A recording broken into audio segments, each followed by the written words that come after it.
Hey y'all, it's me. And today, I ain't been thinking. Today, I've been watching. And now you probably find yourself asking, Donnie, what you been watching? Well, what I've been watching lately is a movie called Bodycam. I believe it came out this year, and it's told almost entirely through the perspective of police body cameras. So, without further ado, let's get into it. Alright, now first up, discussing a film like this, I just want to talk about the suspense factor of it. And for that, I gave it a 4 out of 5. There's a lot of moments I had hairs raising, on the edge of my seats and all. But overall, there was kind of a fall flat at the end. But I'll discuss that at the end with my notes. That's part of what kind of dropped me on the suspense situation. Alright, now next up, let's talk story. Now, I ain't gonna lie to y'all. Big old trigger warning and spoiler warning. This movie's pretty gruesome at times. There's some things, body horror-wise that are a little hard to watch.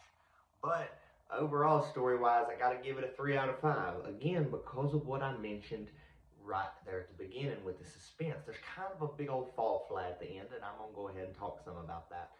They tease this creature, this entity, the whole film, and when you finally get to it, it's a bit of a letdown. It feels like you build up the whole movie and then it just sort of falls flat right there at the end.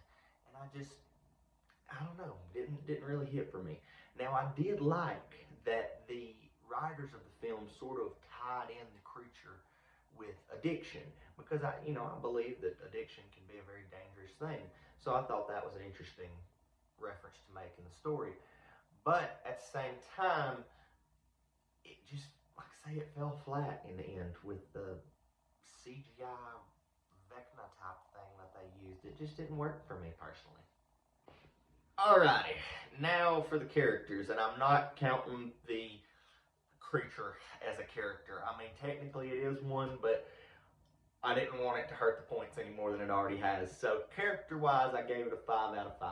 Everybody that was written in this film, like, the people you were supposed to hate, you hated. The people you're supposed to root for, you rooted for. They wrote these characters really well. And them main two cops, those actors depicted their characters insanely well. Like I say, they were a big part of what made it such an emotional film. So I think those guys did a great job. I think everybody did a great job. Like I say, I just couldn't stand that monster. Now, before I finish out, we can't forget the scare factor, and unfortunately, Bodycam only got a 3 out of 5 on that one because the body horror gave some great scare points, those were some oh shit moments, but beyond that, it was suspenseful, but I can't say that a lot of it was scary. Now, overall for this one, I just gave it a little 15 out of 20, which is a 75% overall. Not a bad film. Like I say, I really thought they were doing something with the idea of addiction somehow being tied to this supernatural enemy. I thought they were making a great statement. Could have been a great movie. And it was entertaining.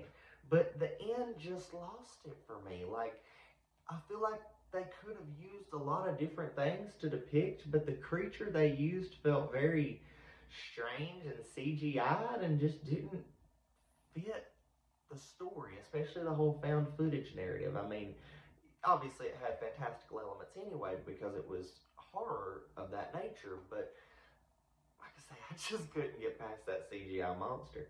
So, yeah, 15 out of 20, 75%. Most of the points being lost on the very strange monster that just took me out of it at the end. So now y'all decide for yourselves if you want to go and watch Bodycam. That's all this week for I've Been Watching.